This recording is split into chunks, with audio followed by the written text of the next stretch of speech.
탄핵안이 통과되면 검사들만 직무 정지되는 게 아니라 이동관 방통위원장의 직무도 정지가 될 겁니다.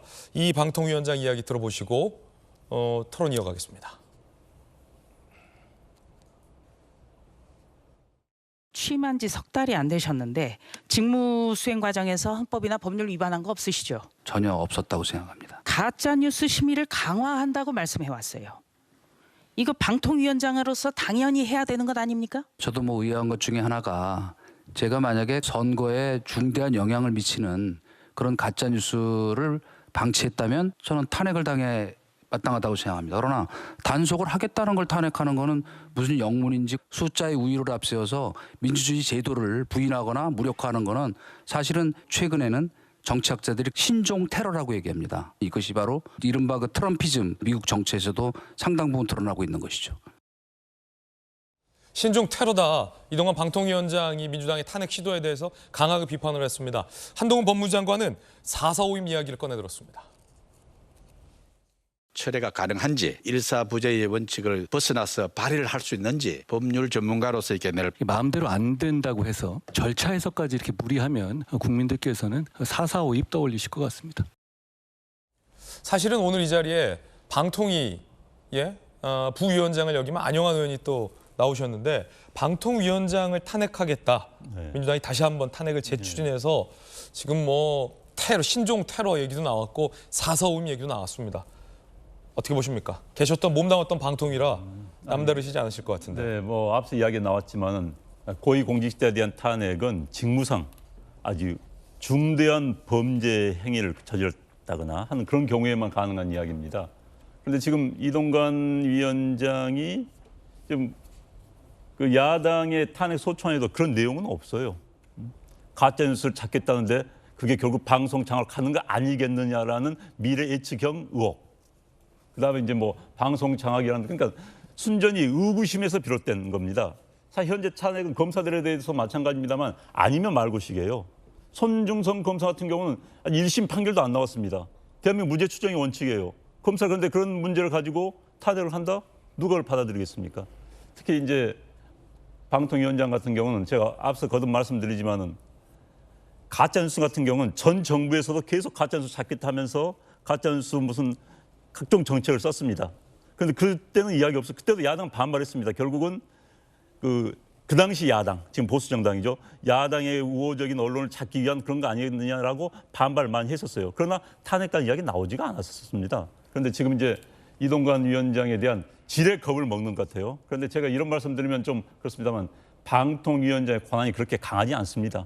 근데 외부에서는 엄청나게 강한 것처럼 느끼고 있지만 그렇게 강하지는 않아요. 직접 방통위에 계셔보시니 특히 이제 방송사에 대한 실제적인 어떤 방송 보도에 영향력 미칠 수 없습니다. 특히 이제 방송통신위원회와 방송통신심의위원회를 좀 헷갈린 경우가 굉장히 많습니다. 심의는 방송통신심의위원회에서 합니다. 심의위원회에서 결과가 올라오면 방송통신위원회는 그냥 그것을 법상 여과 과정 없이 그대로 통과시켜야 됩니다. 그런데 이름은 방송통신위원회로 나가기 때문에 방송통신위원회가 개별 방송사의 방송 내용에 대해서 심의를 하고 뭐 과징금을 때린다든지 뭘 할 수 있구나. 그건 전혀 불가합니다. 그걸 지금 헷갈리는 경우가 굉장히 많아요. 현재 여당 의원들, 야당 의원들도 제가 만나보면 방송통신위원회와 방송통신심의위원회의 기능을 헷갈려가지고 방송통신심의위원회에서 한 이야기를 방송통신위원회 한 걸로 착각해서 비난한 경우가 굉장히 많습니다. 지금도 그런 맥락으로 저는 생각을 합니다. 그리고 아까 말씀드렸지만 물론 정부적 책임은 질 수도 있습니다. 그러나 현재 이동관 위원장에 대해서 탄핵안을 거론하는 것은 지레 겁을 먹고 혹시 방송이 뭐 총선 때 영향을 미칠까 봐 일단 손을 묶어 놓겠다는 그런 정치적 의도라고밖에 해석할 수 없다. 이렇게 보여집니다. 박 의원님, 겁먹어서 그런 거 아니냐?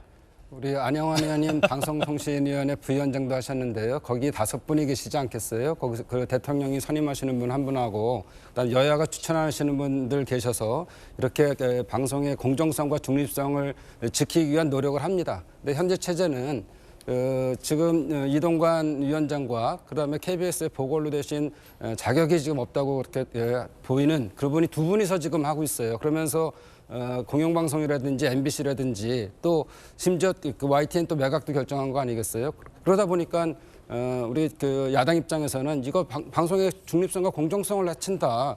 이게 굉장히 중요한 입장입니다. 그래서 뭐 가짜 뉴스에 이런 것들도 있겠지만 그렇게 두 분이서 5분이서 결정해야 되는 것들 이것들을 두 분이서 결정하고 나니 문제가 되는 거 아니냐 이런 우려에서 탄핵을 주장하는 거죠. 네. 그 두 분은요 현재 위법이 아닙니다. 의결 정족수가 되면은 현재 이제 정원이 2명입니다. 2명 회의에 참석할 수밖에 없는 겁니다. 그래서 그건 위법이 아닌 거고 그래서 민주당도 알고 있습니다. 알고 있지만 그래도 이제 한번 속된 말 질러보는 것이죠. 그다음에 현재 이동관 위원장의 직무와 관련해서는 뚜렷한 위법성을 찾아볼 수는 없습니다. 물론 정치적으로 왜 나머지 3명의 위원 임명하지 않느냐는 그런 정치적 공격을 가능합니다. 그건 이동관 위원장의 책임이 아니에요. 그래 그걸 가지고 탄핵이 한다. 이건 말이 되지 않는 것이죠. 그건 예. 위법과 불법에 대한 문제가 아니고 아까 말씀드렸던 것처럼 방송이 제4의 권력 아니겠어요? 굉장히 중요한 입장인데 공정성과 중립성을 해칠 수가 있다. 결국은 예. 한쪽에 치우친 두 분이 결정하는 것이 올바른 결정이냐 이런 취지에서 시작되는 거죠. 정익준 변호사님. 네네. 아까 말 끊어서 죄송합니다. 그 어떻게 될까요? 기각될까요? 아니면 인용될까요? 제가 봤을 때 100% 기각이라고 저는 생각을 하는데 그런데 뭐 또 이번에는 그렇게 지난번 유창훈 부장 같은 그런 일은 없을 것 같고요. 그런데 어찌됐든지 간에 지난번에 유사한 사안이 계속 있지 않았습니까? 그 임성근 부장 관련해가지고 탄핵 그 의결했잖아요. 네. 그때는 기각도 아니고 아예 각하가 됐잖아요. 이상민 장관 관련해가지고 이상민 장관이 탄핵될 만한 사유가 있었다라고 과연 민주당 의원님들도 생각을 했겠습니까? 아무도 생각을 안 했는데 일단 질러본 거잖아요. 그러니까 9대0으로 기각됐잖아요. 다른 사람은 몰라도 제가 봤을 때 이동관 위원장은 다른 걸 다 떠나가지고 임명된 지 3달도 안 된 사람이 무슨 위법한 행위를 할 시간적 여유라도 있었겠습니까? 그러니까 이건 오히려 그 언론에다가 내년 총선을 앞두고 영향을 미치려고 하는 오히려 그런 민주당의 그러한 그 뭐라 그럴까 한 책동이 아닐까 저는 그런 생각까지 듭니다. 예, 다양한 의견들 전해드리고 있습니다.